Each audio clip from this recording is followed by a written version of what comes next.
relaxing. And then provisions got better, of course. Then a smart doctor came and tell us, don't eat everything you get. He didn't tell us before, but he told us not to eat everything we get, and little by little. First time, about 3 weeks after, I even had a little milk. It's the first time in over a year. Fresh fruit, what is that? And then went back to the hometown, Cape Ann hometown. And how did you get to your hometown? They provided transportation.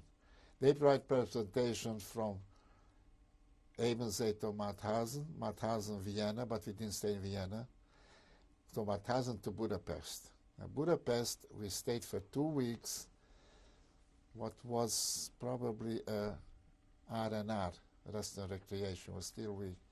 The Jewish community gave us a place to stay in a school, a Jewish school gave us the room and gave us some money, and we were free. We went out to movies, we went to walk, and they gave us food that we ate for 2 weeks. That 2 weeks really brought us back, most of us, who was, well, you called us over there Musulman.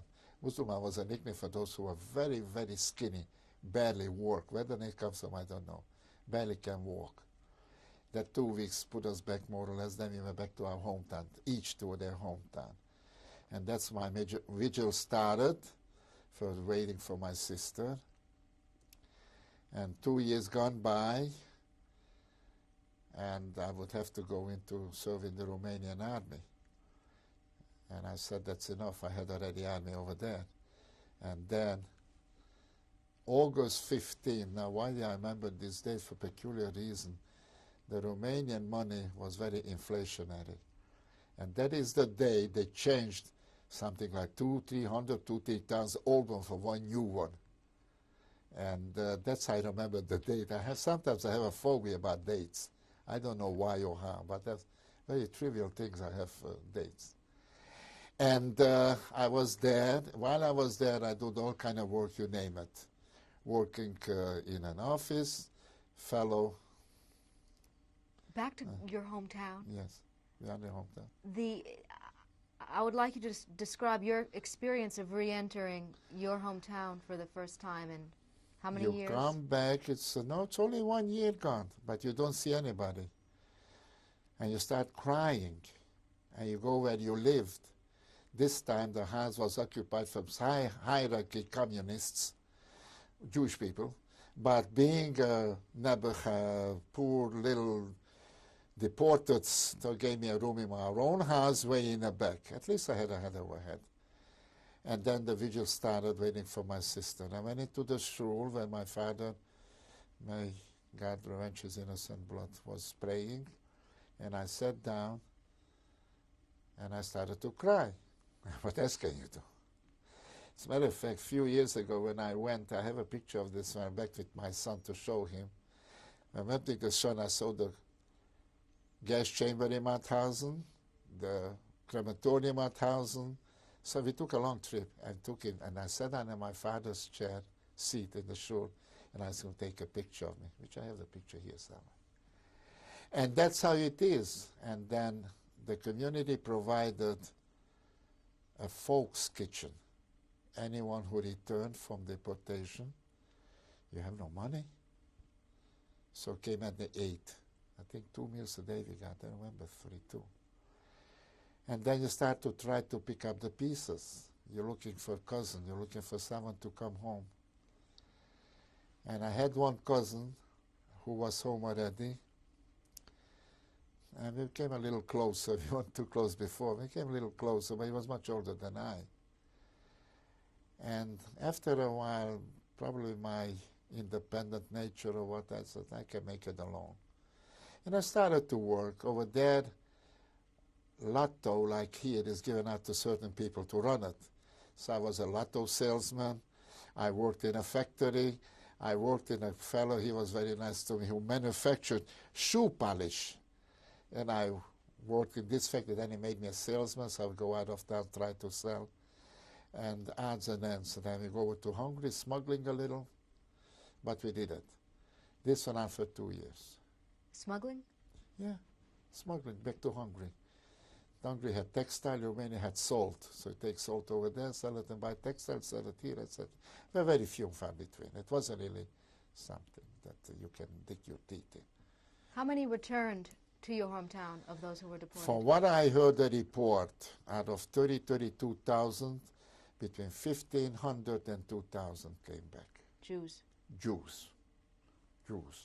However, in the meantime, the neighboring villages, smaller towns, where some people came back dispersedly. In other words, they had 800 Jews, 20 came back. Though they had 1,000 Jews, 50 came back. They moved into our town because it was a big center. Our town was a huge, big center of everything. Going back to Roman times. Our town has documented evidence was in existence, the Jewish people, in 1742. In 1746, they had already a cemetery plot, they had synagogues, rabbi, etc.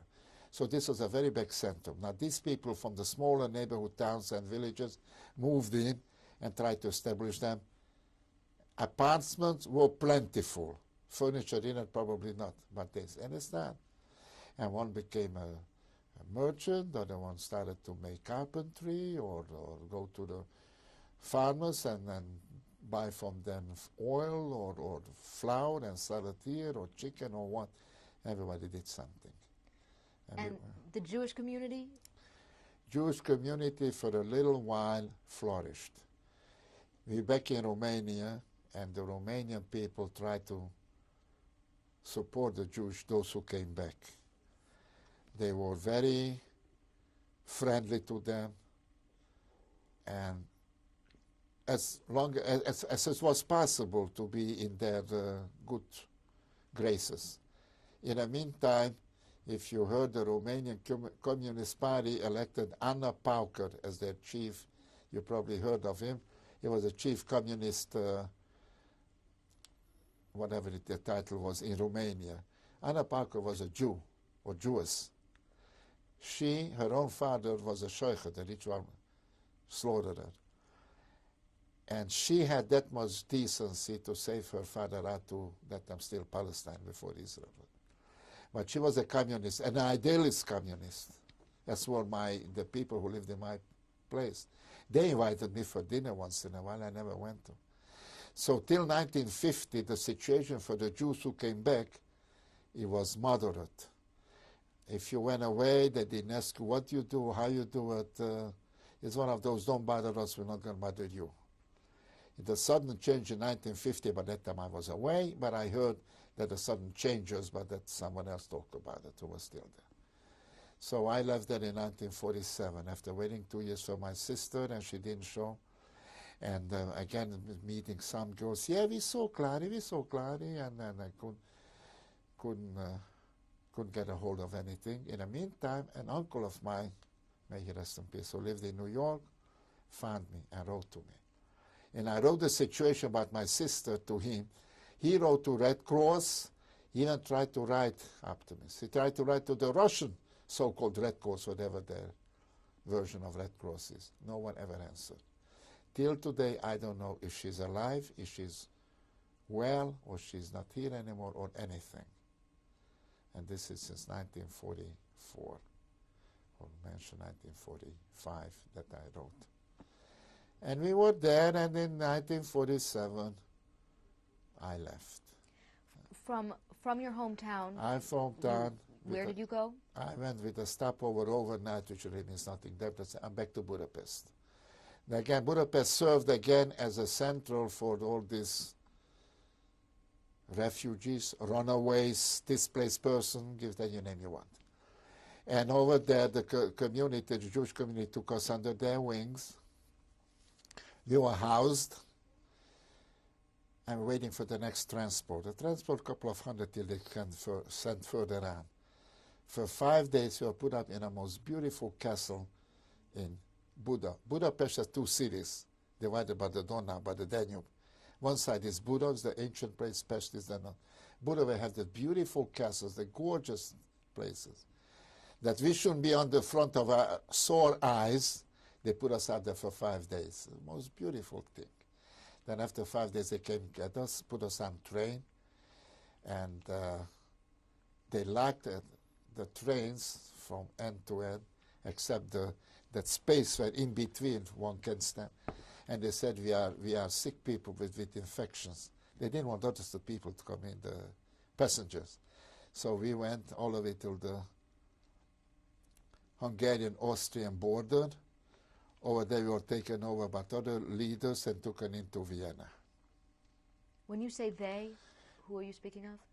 The Jewish community had organized. There was organization called Bricha.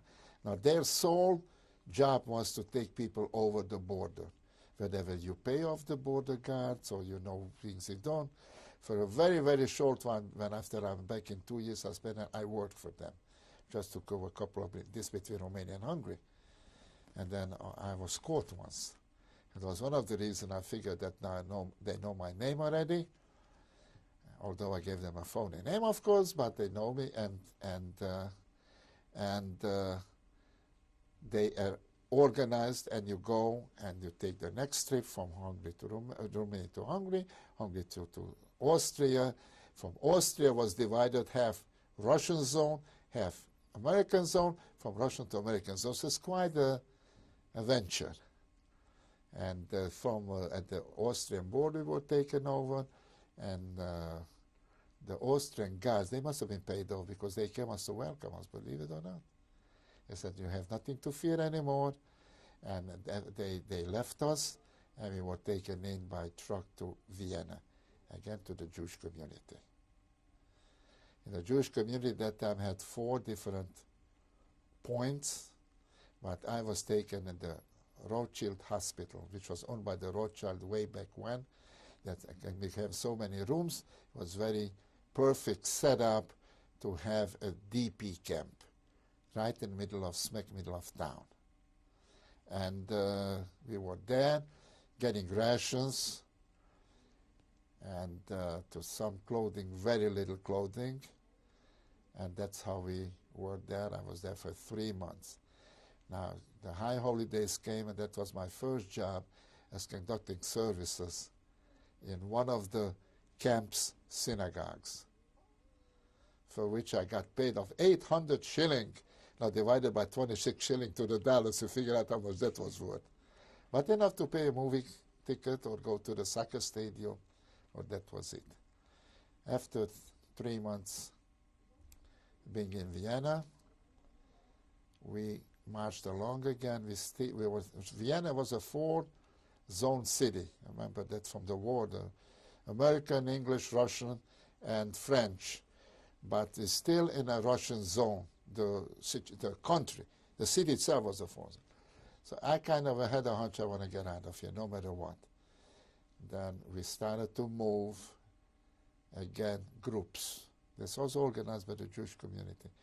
The Hayas and the Association for New Americans were active over there.